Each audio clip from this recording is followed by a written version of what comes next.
With another 60-loss season under their belt, it may seem odd to call 2019 the summer of the Knicks, but it very well could be. Believe it or not, the Knicks have a chance to make a return to an elite basketball club after a shocking mid-season trade that sent Kristaps Porzingis and Tim Hardaway Jr. to Dallas in exchange for DeAndre Jordan and Dennis Smith. The move cleared up a whopping $65 million in cap space, enough to sign 2 max players, which could open the door for a run at Kyrie Irving, Kawhi Leonard, or potentially even an injured Kevin Durant. Sure, they didn't get the top overall pick they were hoping for, but number 3 isn't bad. Pair that with the likes of Mitchell Robinson, Kevin Knox, and Alonzo Trier, you've got yourself a solid foundation. Or package the pick into a deal to clear up more space or bring in a superstar. So many options in free agency with a high pick. All signs pointing up for the New York Knicks. We just watched the Toronto Raptors with the championship. Now it's a Toronto native hoping to be one of the many steps the Knicks will need, Roe Parrish, to get there themselves. Take us into the crowd. That uproar that we heard, I haven't heard Knicks fans cheer that loud since Larry Johnson hit that three-pointer against the Pacers in the playoffs back in '99. But instant reaction, as you remember, a number of years ago, there was a young fan that was crying in the stands when a Kristaps Porzingis was selected. His name is Jordan. You saw that pick. I saw you and your dad go crazy. What are your thoughts on RJ coming to the Knicks? This is a new era. We got something special going here. RJ Barrett is going to change our franchise.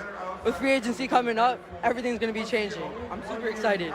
Super excited for him to be here. All the Knicks contingent is here. Casey, these are all your cousins. They are excited. They are elated because they have a member of the Brotherhood coming to Madison Square Garden. All right. The who?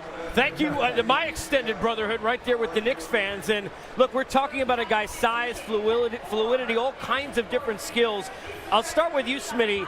Because of Zion, he gets put in the shadows a little bit. But the spotlight without Zion might have been on Barrett. Why was he so highly touted and maybe a great pick for the Knicks? A reason why is because he played so hard in high school. He played to win. He was projected the #1 player. And I can say this, every player is not built for New York. This is one kid that's built to take on the New York Knicks, the fans, and the media. He understands everything, and he has a chip on his shoulder. He still understands Zion Williamson went 1, Ja Morant went 2. But he was projected to go to #1 pick, so I'm looking forward how he handles this.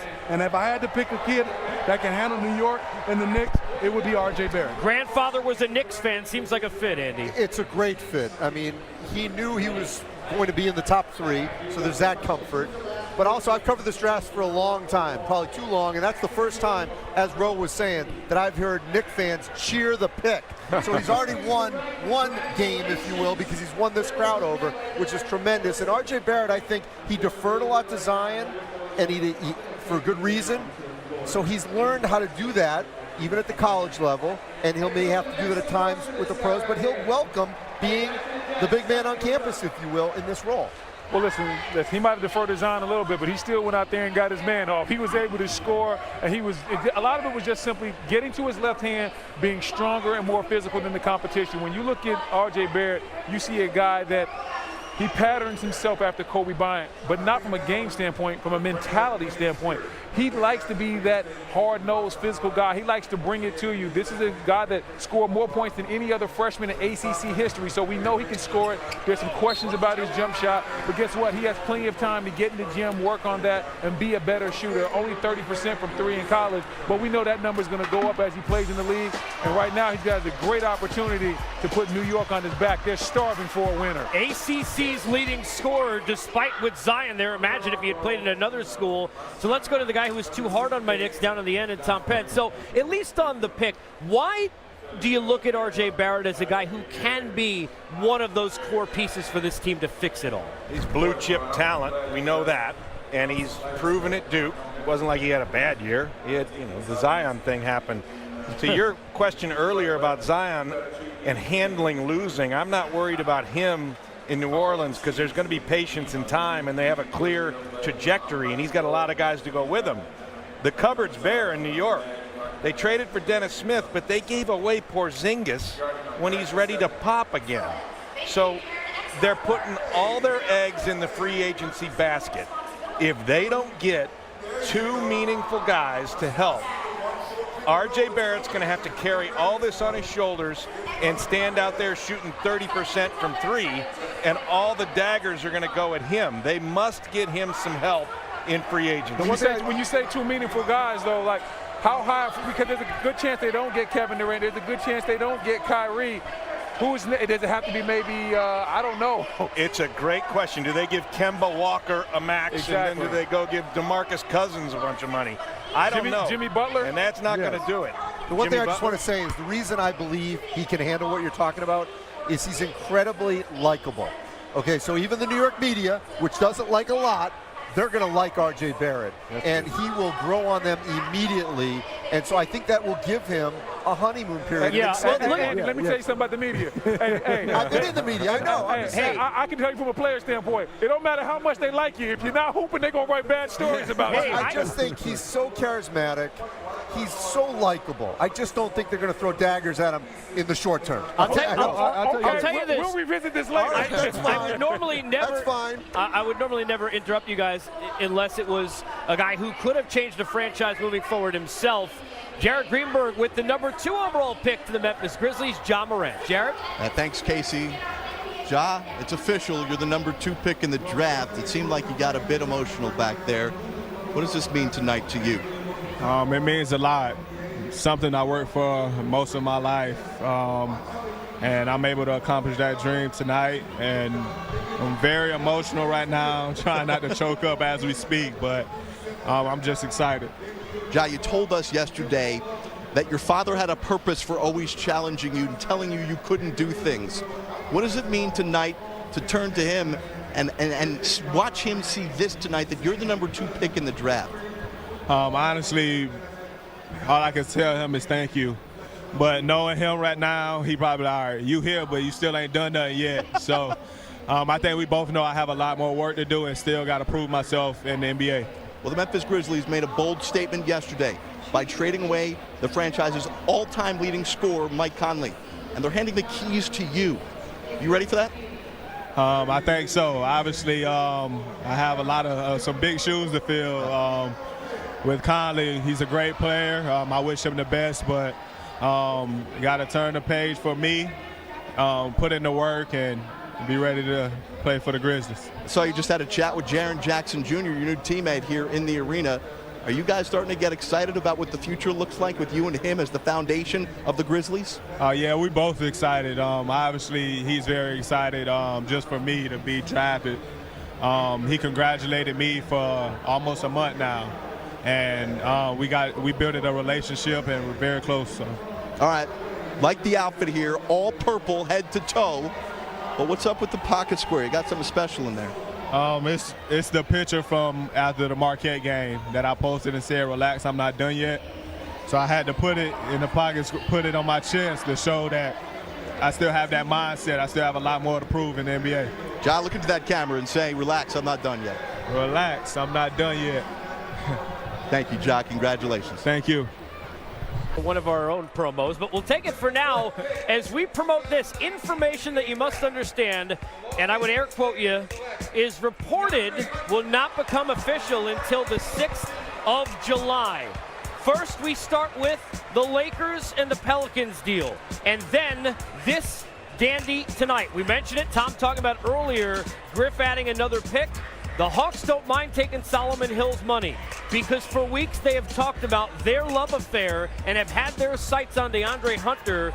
They were one of the teams that each had worked out for, and now the pick is in. It's DeAndre Hunter. So I know on the board we got a lot of people who like him. Take it away, whoever wants to grab it first. Smitty? Well, I think first of all, let's talk about, here's a kid 6'7", but he has a 7'2" wingspan.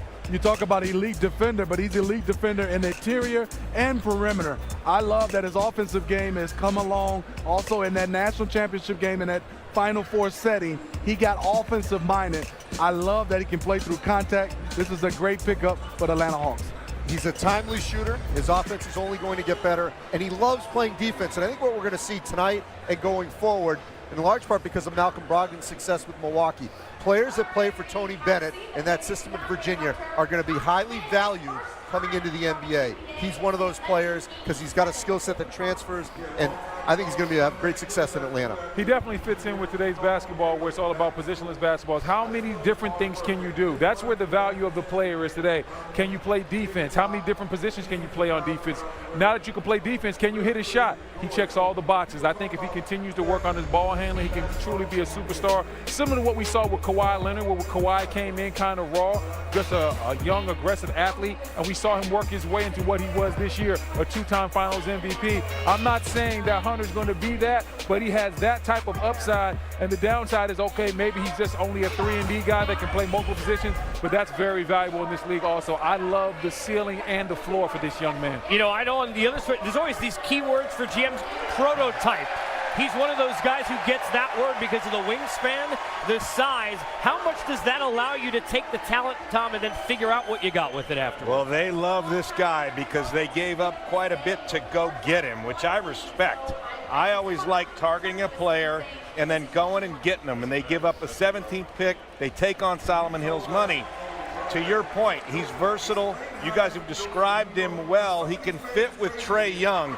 And in my opinion, this year for the Hawks is all about getting another A player to run with Trae Young. Trae gave him an identity, and he gives him a future and a reason to be optimistic. You dump this on top of it, now there's excitement in Atlanta, and next year, guys, they have a ton of contracts cycling off the books, and maybe that's the year Tony Ressler goes and spends the dough to get big-time free agents. You know, and I think, Tom, the reason why they went after DeAndre Hunter is because of Trae Young. He was able to handle his rookie year, and also John Collins. I think they saw two pieces that were ahead of schedule, and now they're saying we find another guy and we can make a run. And, you know, this is another great example of just sort of pause and be patient after the lottery, because I was in Chicago, and we were there talking to the Atlanta ownership group, and, you know, there was a lot of disappointment that they didn't get the #1 pick. But over time, over weeks, they're ultimately, with this package deal, getting a player who can help them right away with high value at that #4 position. And a guy who they felt wanted to play with the Hawks, which, as we know, is really an underappreciated part of all of this. The 5th pick that's coming, we got to get into, because in the next 2 minutes and 40 seconds, literally anything can happen. For those who don't understand where we are here, again, reported deals, remember, not official yet. But the T-Wolves, in the deal that ends up netting the Suns the 11th pick and Dario Saric, moved up to 6 because they want to get a point guard. So they jumped ahead of the Bulls, who want a point guard as well. Of course, the Cavaliers already have Colin Sexton. So both those teams feel like, okay, Garland and White or Garland, we're set. But the Celtics, among others, Tom, are now calling Cleveland and saying, hey, look, we want to get in. We need a point guard, trying to jump those two teams. How about this spot here for Cleveland, whether choosing or trading at 5? It's just hard to go back. If you're Cleveland at 5, you got to take the best thing you can get right there, because they have so much to rebuild after LeBron. So they're not. That's the way they're going to get another marquee player is in the draft. And when you start sliding back, it's just like David Griffin could afford to do it, go from 4 to 8 because he got #1. But in Cleveland, they got nothing else. I think they got to stick with 5 and just draft the best guy they think Who's the guy, Tom? has a chance. Who's the guy, Tom? I'd ask you guys. Who do you think, Andy? Well, I think it could be Jarrett Culver then. If it's that, if they're going to go on best player for their team right now and they're keeping the pick, then I think it should be Culver. Best player definitely to me would be Culver. I agree with you, Andy, just because he does a lot of things. He doesn't really shoot the ball well from range, only a 30% three-point shooter, but he's already a good playmaker, has the size, has the toughness, and he defends. So when you look at the fact all he has to do is improve shooting, I know we're saying that for a lot of guys, but that's a skill sometimes a lot of younger players don't come into the league with that they have to develop. But when you look at what he already is as far as a ball handler, what he does in the screen and roll, especially the mid-pick and roll, he's very valuable. That's what the NBA is all about, the mid-pick and roll game. When I would say, Brendan, you guys talk about Jarrett Culver. You said he's a defensive guy, and I totally agree. If you start talking about defense and you need shooting, you also might have to think about a Cam Reddish at 6'8". You can play him at 2, 3, or 4. But I'm with you guys. It's Jarrett Culver or Cam Reddish, a need for the Cavs. Culver is a winner also. Last year, helped lead Texas Tech to a #2 seed in the Elite Eight. This past season, co-Big 12 championship and the national championship game. That's a pretty good 2 seasons, so he's a winner. How does he fit with Sexton? Because that's obviously now, to Tom's point, finding the running mate for Trae. That's what the Cavaliers are trying to do here for Colin. Look, I don't know that Sexton is the future there. I mean, there's nothing wrong with taking one of these point guards on top of Sexton and sorting it all out. because they could play together, or Garland may be better. You know, it depends on what their evaluation shows. They have to go for the best player available. Forget about fit. I agree with Tom. Just because they have Sexton doesn't mean that they have to bypass point guards. If there's a point guard on your board that your scouts have identified as a game changer that they think is better than Sexton, you go for that guy and then you deal with that later. Maybe you trade him, or maybe you bring Sexton off the bench. Whatever you have to do. It used available to player. be Believe Land. Now it's back to Cleveland. A look at the Cavaliers at 5.